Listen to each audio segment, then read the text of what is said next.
ইমাম আহমদ ইবনে হাম্বল রাহিমাহুল্লাহ ছিলেন 10 লক্ষ হাদিসের হাফেজ, এরপরেও জনগণ মেনে নেয়নি। তার পায়ে রশি দিয়ে যেমন কুকুর মারা গেলে রাস্তায় মানুষ টেনে নিয়ে বাইরে ফেলে দিয়ে আসে, ইমাম আহমদ ইবনে হাম্বল তার যুগে নয়, এখন পর্যন্ত যত মানুষ এসেছে হাদিস শাস্ত্রে সবার চেয়ে বড় পণ্ডিত, এরপরেও জাতি তাকে মেনে নেয়নি, সমাজ তাকে মেনে নেয়নি। তার পায়ে রশি দিয়ে রাস্তায় টানা হতো, তাকে পিটানো হতো। ইমাম আহমদ ইবনে হাম্বলের মতো মানুষ জাতির কাছে সম্মান পেলেন না। আমরা জাতির কাছে সম্মান পাই বুঝতে পারি না। বুঝতে হবে আমাদের প্রচারের ত্রুটি রয়েছে। হক বড় তিতা, যা কালকে বলছিলাম। জাতি কেন সম্মান করে, জাতি কেন মূল্যায়ন করে? কই কেউ তো ইট মারে না, ঢেল মারে না, পাটকেল মারে না, সম্মান সহকারে খেতে দেয়। সেই জন্য তো আপনাকে গতকালকে আমি শোনাচ্ছিলাম যে আখেরি মোনাজাতে আপনি হাত তোলার পূর্বে এইভাবে একটু বলুন, তাহলে বুঝবো আপনি হক কথা বলছেন। বুঝলাম আপনি বড় কাজ করছেন, বুঝলাম আপনি বড় হুজুর, অনেক দূর থেকে এসেছেন, আমেরিকা থেকে এসেছেন, লন্ডন থেকে এসেছেন, সৌদি আরব থেকে এসেছেন। আপনি টুঙ্গির আখেরি মোনাজাতে অংশগ্রহণ করবেন, 1 ঘন্টা আপনি মোনাজাতে থাকবেন।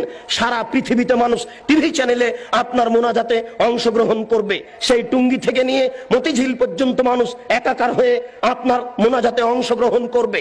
দেশের নেতা নেত্রী এই মোনাজাতে অংশগ্রহণ করবে। হুজুর আপনি একটু হক কথা বলুন না, আপনি বলুন। আল্লাহর নবী বলেছেন লা ইয়াফলাহ কওমুন ওয়াল্লাহু আমরাহুম ইমরাতান, ওই জাতি কোনোদিন পরিত্রাণ পেতে পারে না যে জাতি নারীকে করেছে নেত্রী। ওই জাতি কোনোদিন পরিত্রাণ পেতে পারে না যে নারীকে করেছে নেত্রী। ওই জাতি কোনোদিন পরিত্রাণ পেতে পারে না যে জাতি নারীকে করেছে নেত্রী। আপনি বলুন দোয়া করার পূর্বে আল্লাহ রাসূল বলছেন আলী লা তাদু তিমসালান ইল্লা তামাসতাহু ওয়ালা কাবরান মুসরিফান ইল্লা সাওয়াইতাহু, আলী তুমি ছাড়বে না কোনো উঁচু কবর, সবকে ভেঙে সমান করে দাও। আলী তুমি ছাড়বে না কোনো ছবি মূর্তি, সবকে ভেঙে একাকার করে দাও। আপনি এই বক্তব্য দেওয়ার পরে এবার হাত তুলে দোয়া করুন, দেখা যাবে কত নেতা নেত্রী আপনার দোয়াতে অংশগ্রহণ করে, কত জনগণ আপনার দোয়াতে অংশগ্রহণ করে। আপনি হাত তুলে দোয়া করার পূর্বে বলুন আল্লাহর নবী বলেছেন মান সাদ্দা ফুরজাতান বানাল্লাহু লাহু বাইতান ফিল জান্নাহ। আল্লাহর নবী বলেছেন সালাত আদায় করার সময়তে দুইজনের মাঝে যেই ফাঁকা রয়েছে এই ফাঁকা বন্ধ করে যে আল্লাহ তার জন্য জান্নাতে ঘর নির্মাণ করেন। আপনি বলুন একটু, এরপরে আপনি হাত তুলে দোয়া শুরু করবেন। বাইতুল মুকাররম হচ্ছে বাংলাদেশের জাতীয় মসজিদ। বাংলাদেশের যারা বড় আলেম তারাই সেখানে খুতবা দেওয়ার অধিকার রাখে। বাংলাদেশের 3 কোটি আহলে হাদিসের আমির হচ্ছেন মুহতারাম আমিরে জামাত ডক্টর আসাদুল্লাহ গালিব, 5 ভাষার সমমানের পণ্ডিত। কই আজ পর্যন্ত আমরা দেখলাম না যে বাইতুল মুকাররমে তিনি খুতবা দিতে পারছেন। কোথায় হক রয়েছে? কে হকের কথা বলবে? আপনি একটু দোয়া করার পূর্বে বলুন। দেশবাসী শোনো, যারা বাইতুল মুকাররমের ইমাম তারাও শুনে রাখুন।